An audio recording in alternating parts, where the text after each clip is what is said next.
What happens when a heart surgery, a hardware store, and a newsroom collide?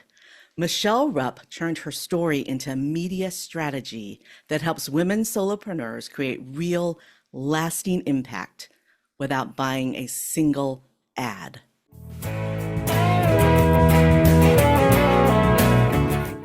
You're listening to Gratitude Geek, the show for solopreneurs who've been around the block and are ready to own it.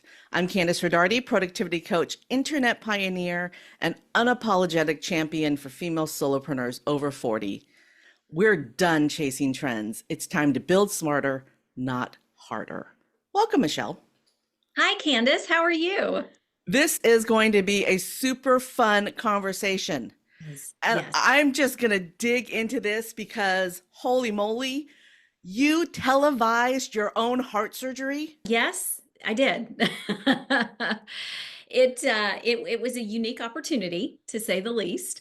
And nothing like this had been done up until that point or done after. But yes, I found out almost 20 years ago, actually, that I did in fact have a congenital heart problem, and it was an electrical problem, and it had to be fixed. And as a result, at that point in time, I was a news reporter. And a little secret about television is ratings or sweeps months, which happen February, May, July, and November. And February is also Heart Month.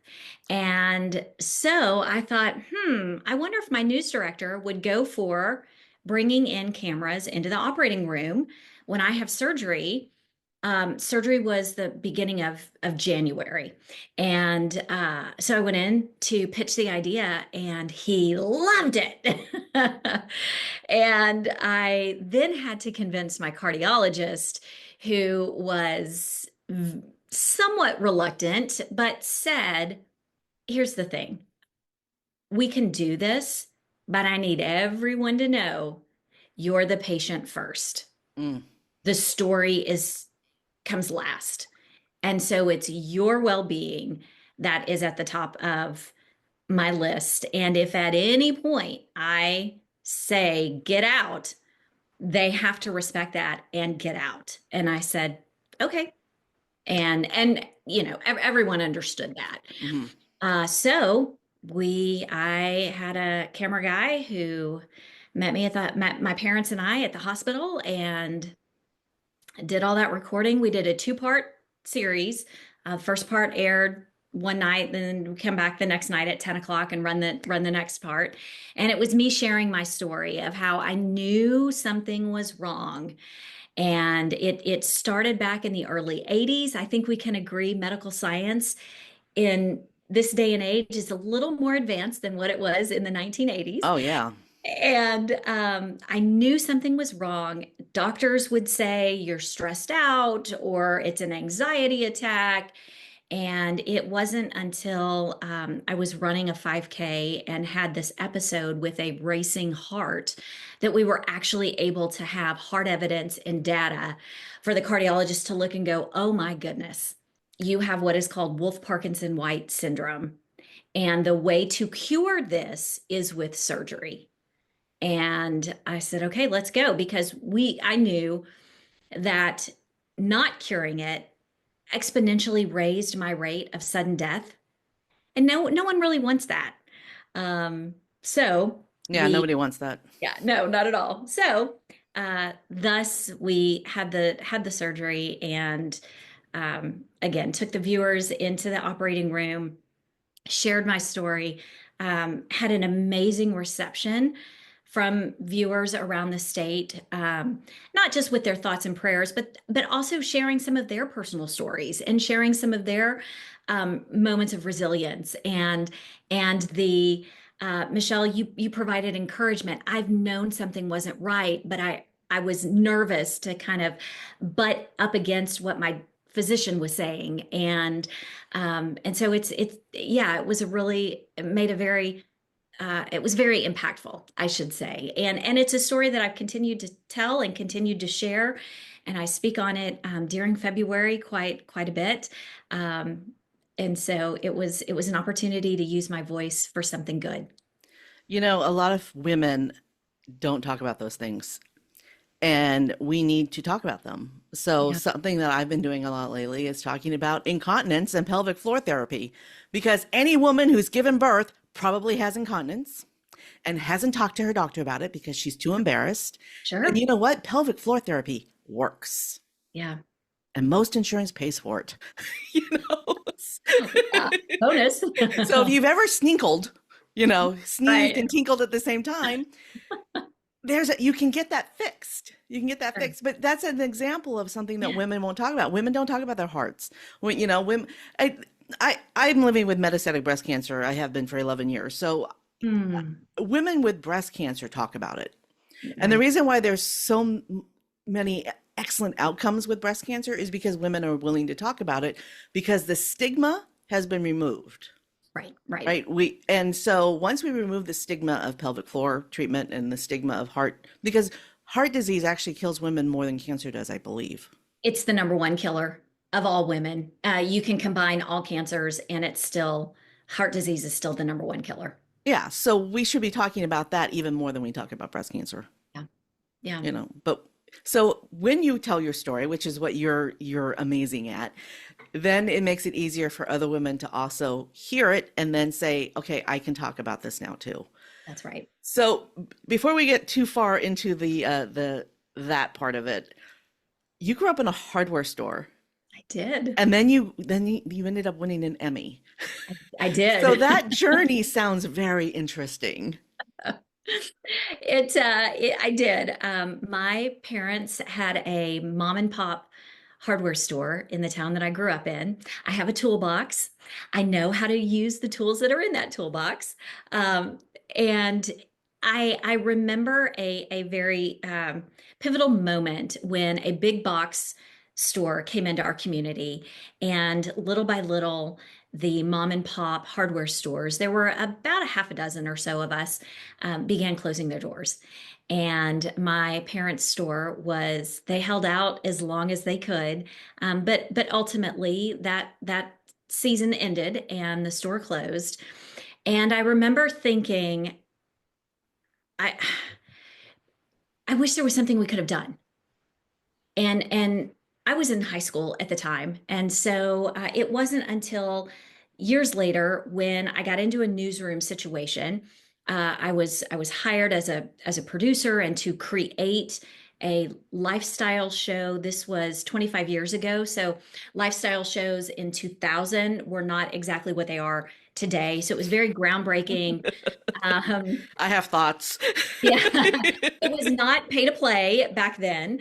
And so I remembered thinking of old friends of my parents that were business owners and thinking, how could I have them come be on my show and teach what teach how to change a tire or teach how to winterize a boat or something. And so using the show as a platform for earned media for small businesses, I thought, well, this is a great idea. This is great. And then it was fast forward even 20 plus years when I create memorable results media, and I go back to those roots. I go back to how can I help the small and medium sized businesses, getting them earned media on television. Now I spent 20 plus years in television. I've got those relationships and those contacts. I know what makes for a good story because I spent 20 plus years in television as a producer, as a reporter, as an anchor. I know what it means to have a visual story. How can I marry those together and do some good for small businesses? And thus, memorable results media was created, and I've loved being able to serve businesses ever since. So my earned media story is, in our previous iteration, my husband and I had a custom furniture business that we had launched on the internet before it was groovy, right? Before it was Right. cool. And well, we had a very famous couple purchase some furniture from us, and that their home was featured in Elle Decor magazine. And Mhm. the bed that my husband made for them was like the cover of the, so Oh, we had 7 or 8 years, yes. years of business, hundreds of thousands of dollars of income Yep. from that one photo, Thing. and so that earned media is amazing. But you know what? That was 2008 or 2007. So I don't remember. It was the middle of the first, the aughts, right? Right. And this is 2025 and things have changed. So immediately when you said come on the show and teach people how to change a tire, I thought about that website, or not the website, but the YouTube channel where the guy creates videos for people who don't have dads on how to do things that dads would normally teach you. So Sure. how to tie a tie, and it'll be in the show notes, y'all. I can't remember what the channel name is now, but he teaches how to change a tire, how to change a tie. So YouTube has really changed the game. It has. Like I've created a podcast as a platform for solopreneurs to come share their message, for Yep. women to come share their message, and also to learn. And I'm doing that without TV. I'm doing it, as a YouTube channel and a podcast. So earned media isn't just about TV and magazines. Actually, do magazines even exist anymore? They do. They It's do. it's I really still have a couple subscriptions. but it's really changed, and so the strategy has changed. So talk about that. When I'm working with a client, we look at where they are wanting to be placed. Where do they want to go after that earned media? Certainly, my specialty is television, but you're right. There are podcasts, there are YouTube channels, there are local magazines to be featured in. There is still radio, there are still newspapers. Sometimes that is what makes sense based on the business's location and both locally and regionally. But one of the first questions I always ask is, what is your goal? What would be success to you? That return on investment may be wanting to sell out an event. That return on investment may be to increase followers. It's difficult to follow a business if you don't know the business exists. Television is one way of exposing, hey, this business exists. And then, oh, well, I had no idea they were here. Well, of course I want to go follow them on Instagram or Facebook. So it's a bit of exposure, if you will. Yeah. So it really, a lot of it depends on what does the business want? What does that business owner want? Sometimes they want to be able to put the banner on their website as seen on. As seen on TV has a little more of a credible ring than as seen on Instagram. Yeah. And with television, all it takes is one. You have the opportunity to get in front of one audience at one station, and then it becomes easier to get in front of other stations. Hmm. Yeah. Well, and that's the same thing with all sorts of media. I Yeah, mean, if you're an awesome guest, and I think you'd be an awesome guest on my friend's podcast, so, because podcasters hang out with each other. sure. Of Yeah, course, I'm going to say, I think you'd be a great guest for so and so show. And I've actually had people pitch me, and I'm like, you're not a great guest for my show, but oh my God, you'd be perfect on so and so show. that's right. And so that it's about exposure and asking, right? If you don't ask, it's always no if you don't ask. That's, oh my goodness. I recently wrote, I put out a newsletter every Monday. It's called Mondays with Michelle. And a couple of Mondays ago, it was all about the ask. You've got to ask. You have absolutely nothing to lose and everything to gain. And just as you said, if you don't ask, the answer is definitely no. I have an interview that went out a couple of weeks ago with Jake Thomas, who is the title whisperer, the YouTube title whisperer. And I follow him for years. He has a huge audience. Lots of people who want to build YouTube channels follow this guy. And I get a LinkedIn message. It says, "How did you get Jake Thomas on your show?" And my response was, "I asked him." Novel idea. And then came back later and I said, here is how I pitched it. Right. Here is my show. Here's my audience. Here are some people who've been on my show that he may have heard of. Would you like to be my guest? Right. Right. So I had a script, but everybody I've asked, with the exception of Jack Canfield, everybody I've reached out to personally has said yes to being a guest on the show.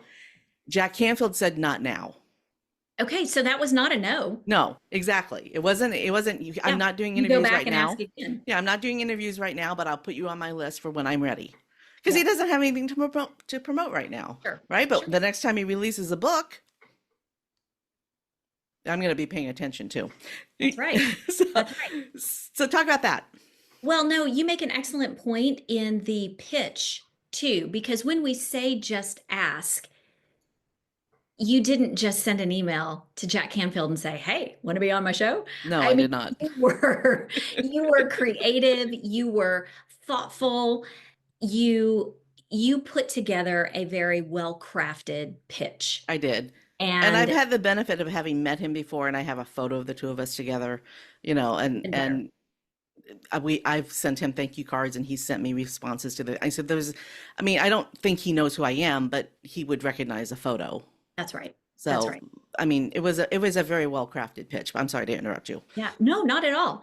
That is one element when I'm talking with people about, well, how did you ask? Well, what did you do? Well, who do you know?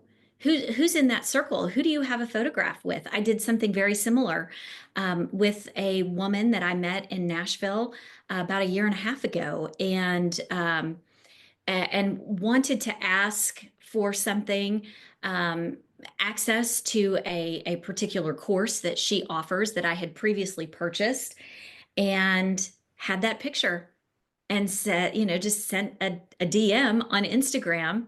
Remember, we met here. It was at this person's event. This is what you and I spoke about. Here's a picture to jar your memory. And may I, what would I need to do to continue access to this particular course?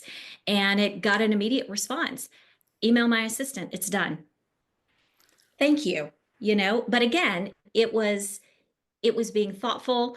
It was connecting the dots, and establishing, hey, we've met before. Let me jar your memory real quick. Now, for the individuals who think, well, that's great. You guys had these opportunities to have pictures and to be able to reach out. You can do the same, even if you don't have pictures. A well-crafted pitch, whether it's an email, whether it's a video pitch, works just as well. Yeah, and a video pitch is just as simple as turning your camera around on your phone and speaking into your Yes, phone and then sending that message. that's right. That was a recent episode too. Wow, you're bringing up all the good stuff. This is like How a about recap. that? This is like a recap. I do have a hot tip. There are Okay. a couple of places where you can order greeting cards like this with pictures on the Yes. front and messages on the inside. Ooh. That's if you meet someone and you send them the picture on a Yes. greeting card, Yes. it this is why Jack Canfield knows who I am because That's I it. sent him pictures of us together, Well, right? and I will say your hot pink hair is memorable as well, my friend. Well, my hair color changes every day. But Okay. Well, but again, but that's memorable. That yeah. sets you apart from everyone. So And I love and that. a link to the service that I use to send those cards will be in the show notes because it's a fantastic service I've been using for over 15 years. Fantastic. I want to get that link too. Okay. All right. So okay. We I see I lost track of where I was. Oh, okay, I want to talk about really getting local because Yeah. some businesses are conducive to local business and some are not. Like my husband and I, our furniture business was not conducive to local. Okay. We did not live in a community that could afford our furniture. So we didn't need local coverage. We needed international exposure. Yep. But some businesses, local is where it's at. And here's an example. On my YouTube channel, I get an email at least once a day, if not 5 times a day from somebody telling me that they can make my YouTube channel go viral. And I'm very specifically will respond. Sometimes I most of the time I just delete them, but sometimes I will respond and say, well, you obviously haven't watched any of my videos, because then you would understand that I don't want a million hits on my videos. I want 100 really good hits, right? That's right. And because that's who my audience is. My audience is a very specific small niche. Yep. And so talk about that. Talk about how local people can navigate what's right for them. It's it is a little bit of a murky, can be murky waters if you don't know exactly where you need to be. For example, as you just said, you knew local was not where you needed to be. You knew your business needed to be national, international, a much larger scale. So I would start with that. Who's your audience? Who are you serving? Are you considered a luxury business? Are you not considered a luxury business? And I don't say that with any ounce of anything, just that some businesses fall under the luxury category. Yeah. And where it would make sense that they're not going to mess around on the local level. They are wanting the Good Morning Americas, the CBS morning shows, the networks, and beyond. Hmm.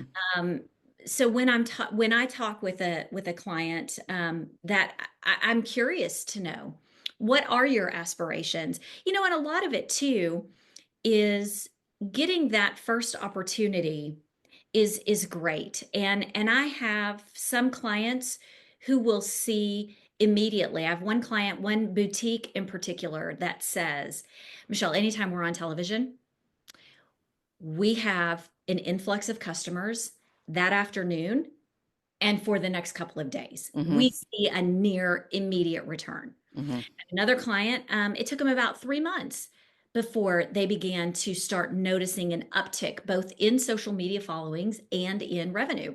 Back in the day when my husband and I first started our business and we didn't really know who our niche was yet, we spent I mean, we were pregnant, we were freshly married. Hold on, let me say that in the right order. We were freshly married and had just found out we were pregnant. We want to say that in the right order. And then we launched this business. I mean, all within 6 months, right? Ah, And we didn't really know who our market was, but we knew how to make quick money. And so we spent every last penny that we had, because I mean, again, we had just gotten married, so we'd spent all our money on a wedding, right? So whatever money we had left, we spent on a flyer that we sent out to neighborhoods that we thought would want custom built-ins, because that's what we thought we were going to go, the direction the business was going to go. And we went and we bought a list. We spent all of our money. We had no money left, mm, and crickets. yeah, Crickets. So then we had to adjust and find something else, right? right. We just kept pivoting, because we didn't have. I was pregnant. He didn't. He only knew how to make furniture. He didn't want to go out and get a job. We needed to make this work. I mean, we managed to get through and make money and figure things out. And then, like 9 months later, 9 months later, we had like a 15 or 20 time return on investment on that mailer. Yeah, But it took 9 months. yeah. And we had already figured out and gone in a different direction. But we honored the flyer, right? You Yep, know? yep. Sometimes you have to be patient. Things don't happen overnight. You're right. Sometimes it does take 9 months. Sometimes it takes even longer to see that return on investment. But a lot of people will say, well, Michelle, it didn't work. It didn't work. I didn't get an increase in following. I didn't get more customers. It didn't work. How do you know it didn't work? How do you know? How do you know that the last 5 people who just walked into your business didn't come from seeing you on TV? Maybe they were coming to your business to check you out. You're right. They didn't buy anything because they wanted to look and see what all was in your business. Maybe they were killing time between doctor's appointments or picking up the kids, and they didn't have time to just truly shop, but they can't wait to come back. How do you know? That is the tricky part where media is concerned. is that tangible, quantifiable knowing that it actually worked. And that Yeah. is one of the beautiful parts about PR and marketing and the whole thing is that there's an element of faith that you've got to have faith that it works. I mean, every business has faith that it works, or marketing wouldn't be a college degree, you know? Hmm. We wouldn't be marketing. So we know in our knower that it works. It's having those tangible results. It may take time before actually having that one result that you know of that you can point back to. In your case, you could point back to the flyer. Hmm. You knew that worked. Hmm. Um, Another part with television and really with any industry or any media, when you have that first opportunity, going back to even the thank you cards that you send, um, nurturing that relationship, because there comes a point that I like to get with my clients where I'm going to hold your hand. Listen, I'm going to hold your hand as long as you want me to. But then there comes a moment where, as that business owner, you're fostering that relationship and you're reaching out. You begin to reach out to that producer, and that producer begins to become familiar with you and is sitting there thinking, I just had a guest cancel and I need to find a guest to be on the show in 12 hours. Oh, I know. I can call Candace. You become top of mind because not of the nurturing that I've done, but you as the business owner have done nurturing that relationship. Yeah. Let's talk about what it takes to make a good newsworthy story. I mean, because you can't just say, "Oh, I have a new business. Come, show me. Come do a piece on me." There has to be something newsworthy about it. So, what makes something newsworthy? That's right. You need a hook. And it's more when, particularly when we talk about earned media, and let me add in this caveat: earned media is unpaid media. So we're not talking about commercials or ads that you might see running on television. We're talking about when a reporter like myself would call and say, I have a story today. Um, it's 20 it's our first 20-degree day, and um, what are you doing for coat sales? Well, actually, we're giving coats away because we want everyone to have one. Great, we're on our way, kind of thing. So that would be an example of earned media. So you need a good hook. And one hook, one way to get in front of the media is sending press releases. I'm a huge fan of sending press releases. And as a former reporter, I can't tell you how many stories I generated from a press release, because a press release came across my inbox and I looked at it and went, huh, this might this gives me something to pitch in our morning meeting, and it's a story that I think I could craft really well and not get a leftover story from a fire the night before or a homicide the day before. So what is that hook? What is unique about your business? What is timely? If you're in the summertime, what do you do in the summertime? That could be timely as you're getting ready to go back to school. What does your business offer that might be timely in getting families back on schedule, or getting kids back in a routine, or maybe you have a new way. You're a dietitian and maybe you have a new way to making lunches easy and fun that the kids can do, and then you take that off the mom. I'd want to watch that one. Right, exactly. So what are, as you head into the fall and the winter, everyone has a hook during the holidays. But is your business offering gift wrapping for donations? And those donations are going to the local Ronald McDonald House or the local children's hospital, where, well, I'm not going to pay a business to wrap my gift. Oh, but that money's going to a child who isn't going to be at home at Christmas. Yes, I'll give you a donation and then some. Here's my gift. What Hmm. what what is your business doing? Are you an accountant or a CPA? Yes, your busy season is during tax season, but in the fall, can you start talking about budgets? If parents have kids who are going off to college as a freshman, how do they budget? Um, if you're a parent or a household and you're thinking, how am I going to budget? Christmas is staring me in the face. How am I going to budget so that I don't just go off the rails this holiday season? Okay, well, tell me how. So it's some of those different, maybe outside the box thoughts that would make a reporter or make a television crew or make a morning show producer go, I've not heard that. Tell me more. So I want to actually create a hook, but before we do that, I want to tell a story Okay, because yeah. what you're talking about really does work. So when my daughter was younger, she's a grown adult now, but when she was younger, we had a Girl Scout troop, and Yeah, our troop consistently sold a crap load of cookies great. because we came at it from the angle of donate a box of cookies to a soldier. Ooh, And so so good. we would ship dozens and dozens and dozens of boxes to my buddy Bill, who was stationed overseas.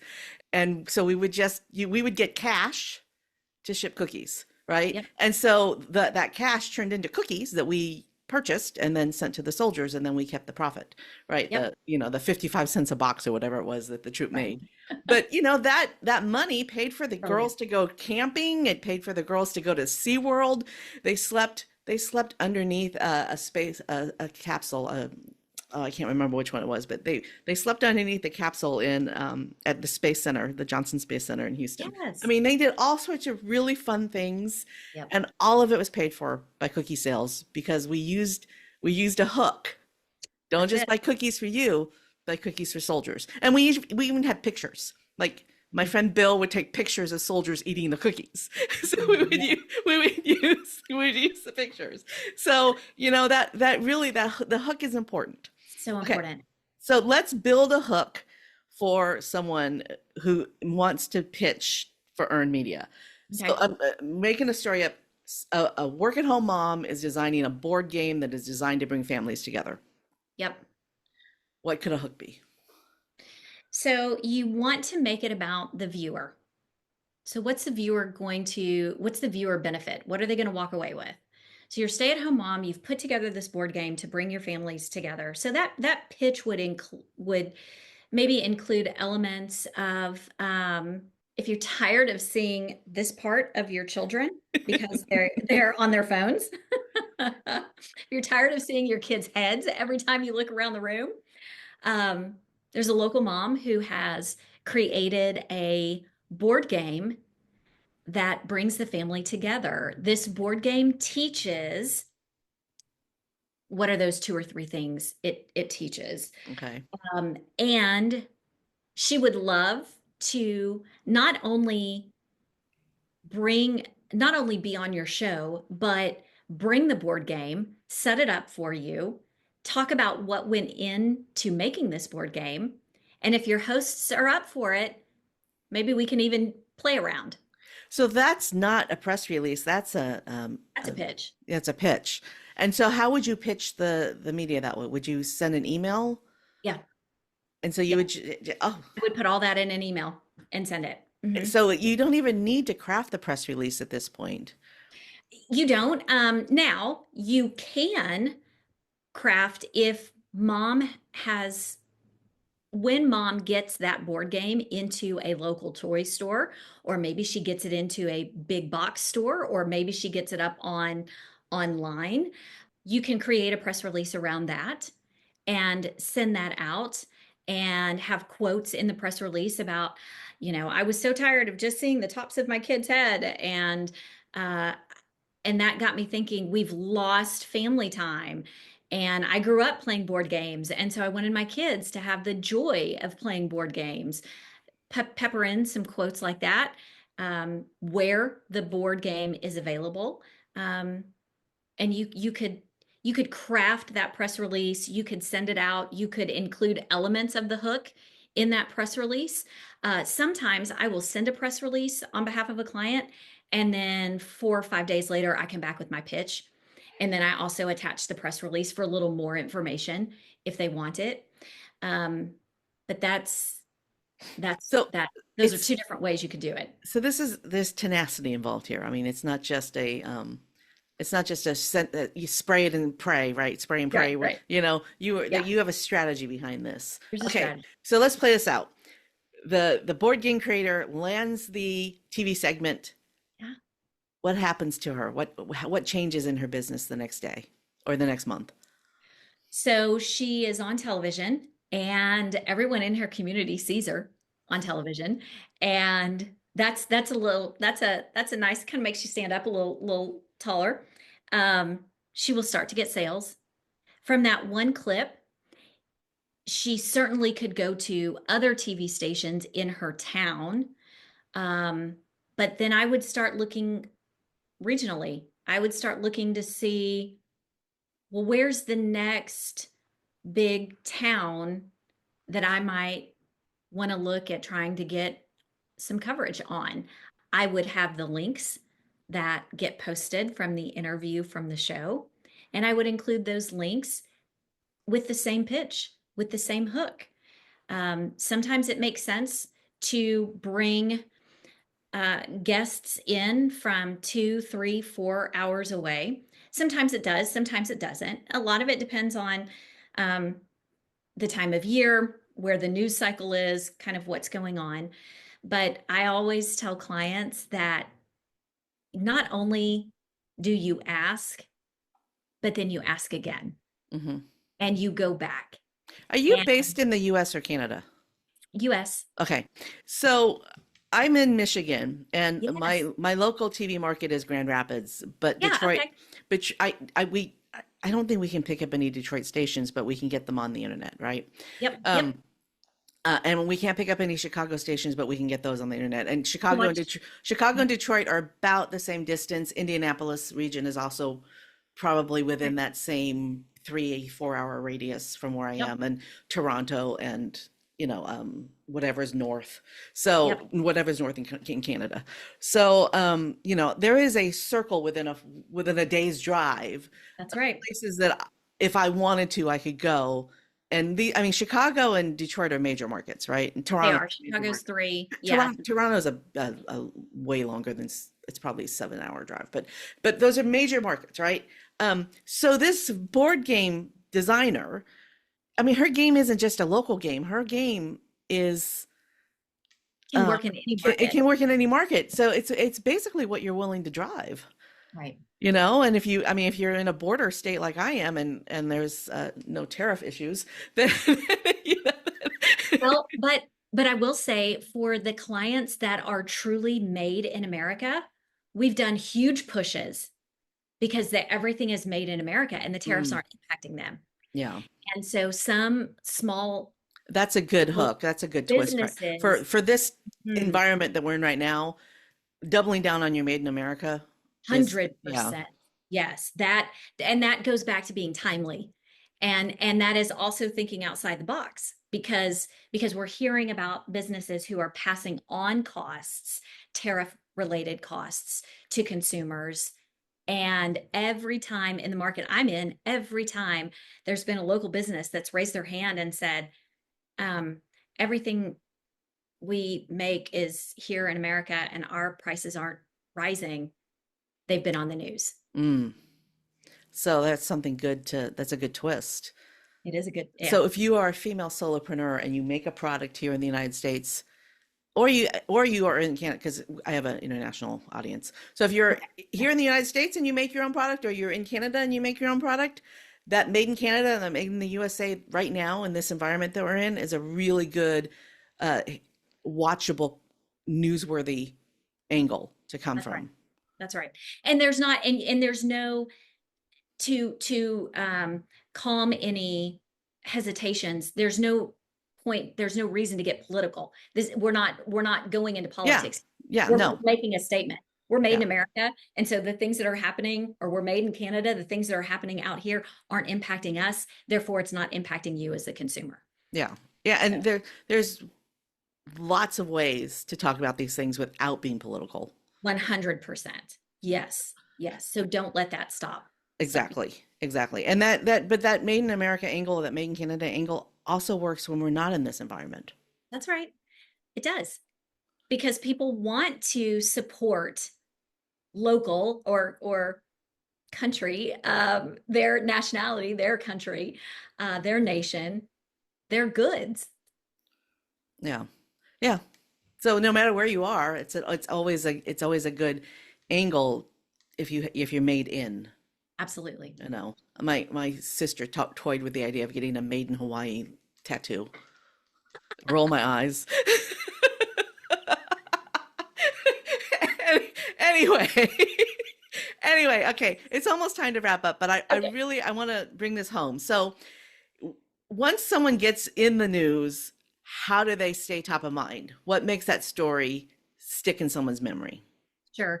Well, when once you've had that moment, and you're able to get that clip, then you blast it everywhere. I mean, that's then when social media and social and traditional media work so well in concert together.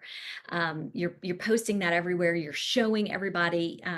I encourage clients to take someone with them. Oftentimes, I am with them, so I'm getting behind the scenes. So it's more content for social media. It's keeping the, oh yeah, I remember she was on TV. To the producer or to the host, you're sending a thank you. We go back to what our grandmas taught us. You write a thank you. Mm-hmm. And if it's appropriate, sometimes it is, sometimes it's not, but if it's appropriate, you drop off a box of cookies Mm-hmm. at the station with a Mm-hmm. thank you. Mm-hmm. That makes you memorable. The Mm-hmm. thank you alone makes you memorable, but then to add some donuts or cupcakes or something like that to it, that 100% sets you apart, and that will keep you top of mind. And then again, it goes back to fostering that relationship. And maybe in a couple of months, you reach back out to that producer because you've got another idea.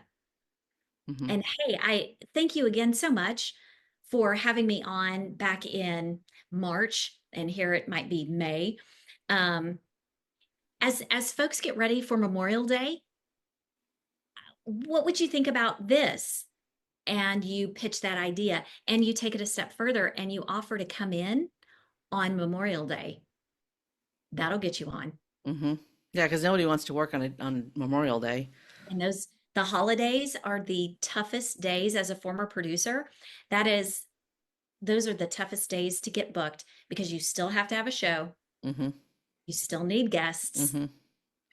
and it's That board game maker could get on the show on Christmas Day. she could. That would And probably be too late to sell her product, but so for the board game maker, I would want her back out in front of everybody, the beginning of November, so yeah, that she can handle holiday sales. yeah. But maybe Maybe, being on the show on Thanksgiving, yeah, absolutely. showing Or the people day how to after. play the game, Yep, they would have enough time to purchase it for Christmas. yep, Okay.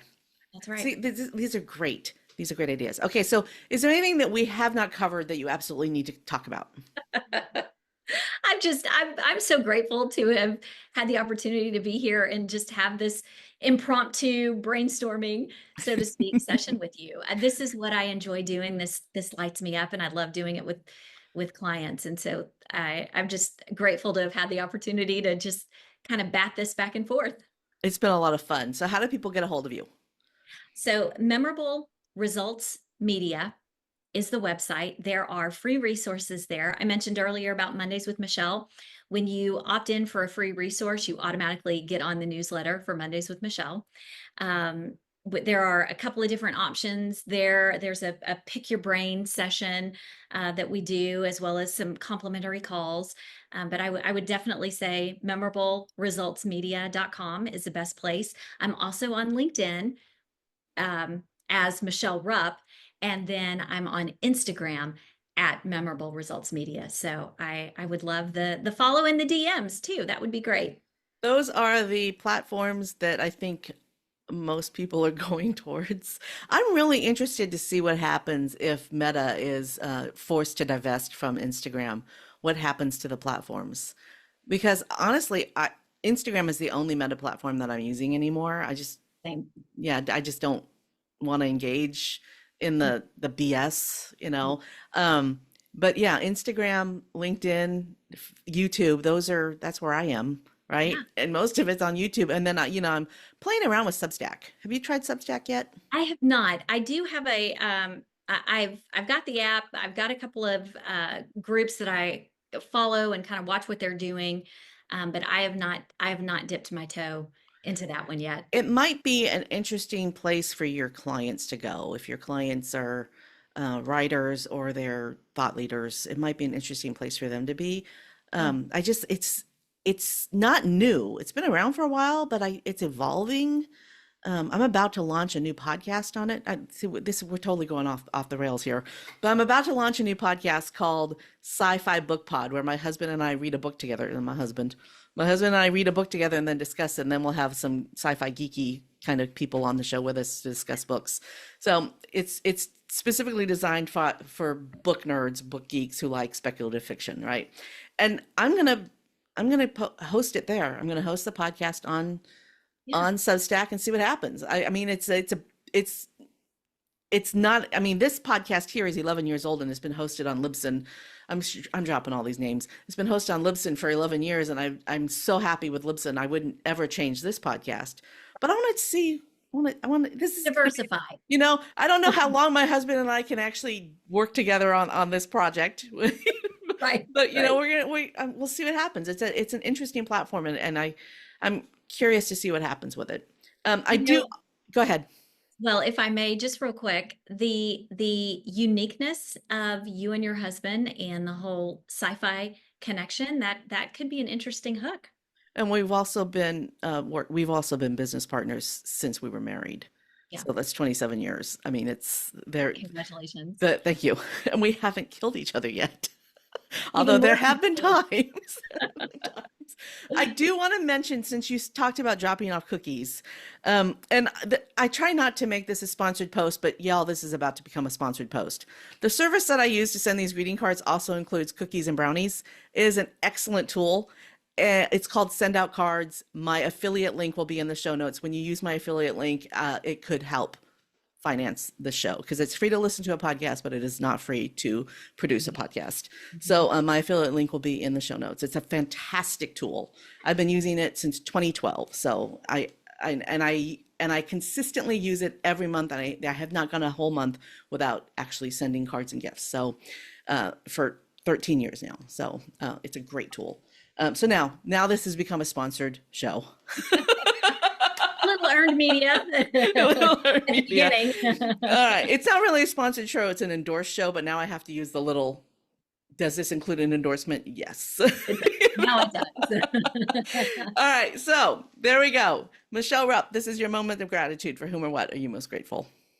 Oh, I'm grateful again for this opportunity. Right before we hopped on, I was reminded by a post from a friend who is no longer with us.